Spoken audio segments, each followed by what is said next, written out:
out of the car. He had parked at a slight angle so that passing motorists wouldn't be able to see his number plate. The back of the car was a few feet away from a metal gate that blocked vehicular access to the field. But on one side of it was another smaller gate that opened onto a narrow walking trail. He walked around and opened the boot, confident that he wasn't visible from the road. Inside, the body was wrapped in black plastic bin bags that had been taped together. She only weighed about 8 stone, so it was easy enough for him to lift her out. He carried her through the small gate and along the trail to the right into the woods. The vegetation between the trees was high and thick, and he found the perfect spot after only a short distance. He dropped her onto a bed of ferns, and then carefully removed the bin bags, so she was lying there naked, her skin pale against the dark undergrowth. As he stared down at her, he realized there were tears in his eyes, and a voice inside his head was telling him to stay with her for a while, so that he could get off his chest the things he wanted to say to her.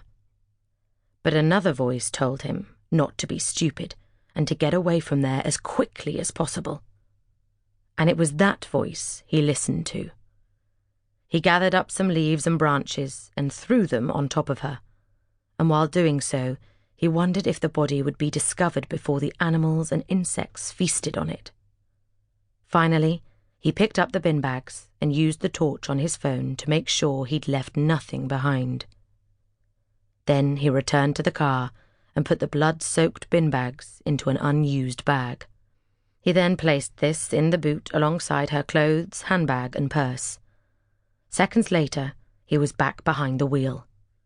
But his work wasn't finished. On the way home, he stopped next to 6 different street bins into which he deposited her belongings along with the bin bags. As a precaution, everything had already been wiped clean. Her phone had been smashed and all her credit cards cut up into small pieces.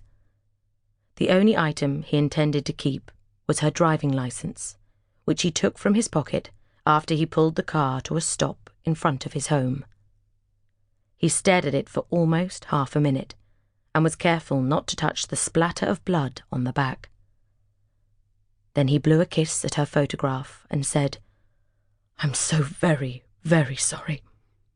You really didn't deserve this." Chapter 1. Anna was glad that nobody in the office had realized it was her birthday. The last thing she wanted was any kind of fuss. It was depressing enough knowing that she was another year older. She didn't want to be teased about reaching the ripe old age of 43. It was scary how quickly the time had passed, and how many milestones she had clocked up. A lot of tears had been shed during those 4 decades, and she didn't feel inclined to celebrate the fact that September the 6th had come around again. The only reason she was going out for dinner tonight was because Tom had insisted. "You've had a tough year, Anna," he'd said this morning, just before they left her house and went their separate ways. "And I wouldn't be a very good boyfriend if I let your birthday pass without making it at least a little different to every other day." He was right about it having been a tough year, especially on the work front.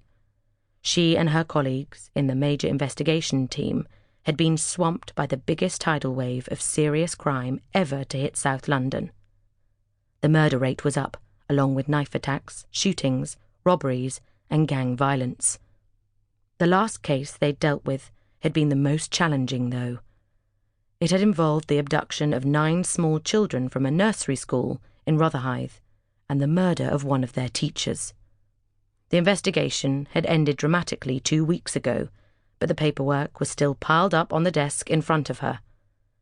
She'd been wading through it all afternoon, and her eyes were tired from reading the case notes, interview transcripts, forensic reports, and briefing documents that were being prepared for the Crown Prosecution Service. Still, in another 45 minutes, it'd be 5 o'clock, and that was when she'd decided to call it a day. It was only a short drive from the Wandsworth HQ to her home in Vauxhall, so she'd have plenty of time to shower and get dressed before Tom arrived.